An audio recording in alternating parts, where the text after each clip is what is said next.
ई जुल्मी जमाना सितम के तनो ढाई न कबहू ए दुनिया से मोहब्बत उड़ाई। और जब रोग हो जे जानी उजानी कदर बेकदर के समझ में न आई।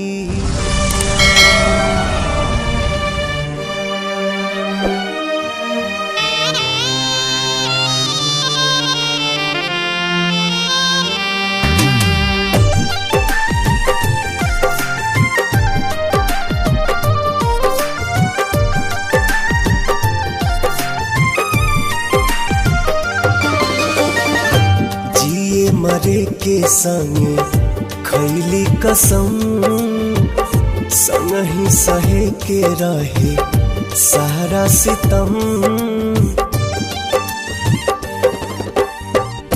जिए मरे के संगे खैले कसम संग ही सहे के रहे सारा सितम। उहे जान भैली अनजान कहे पूछ के बतावा तनी चान। हे चान दूर कहे भैली हमर जान।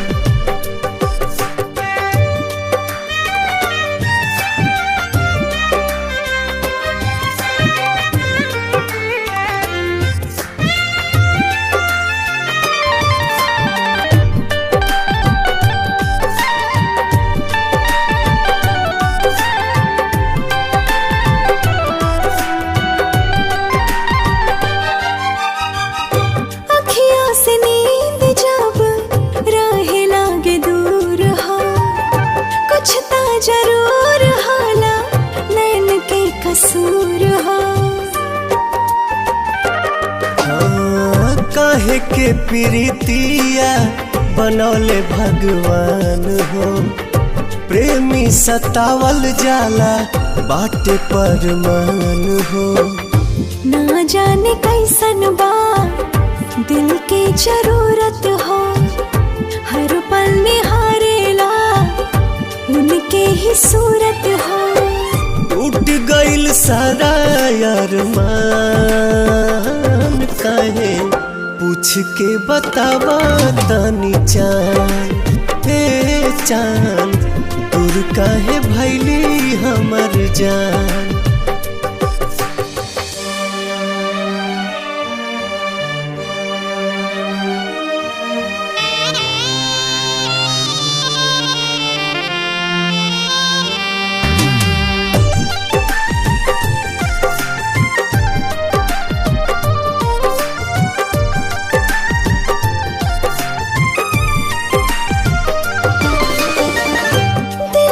जरूरत होला सच्चा दिलदार के। बड़ा हार जाए तू ता बुझला न प्यार के। फिर ना दोबारा कब हो पाई प्यार हो। बसल बसावल दुनिया भइल उजार हो।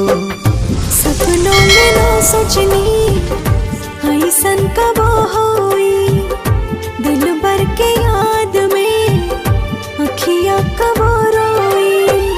घुट घुट के निकाले परान काहे पूछ के बतावा तनी चान। हे चान दूर काहे भैली हमर जान।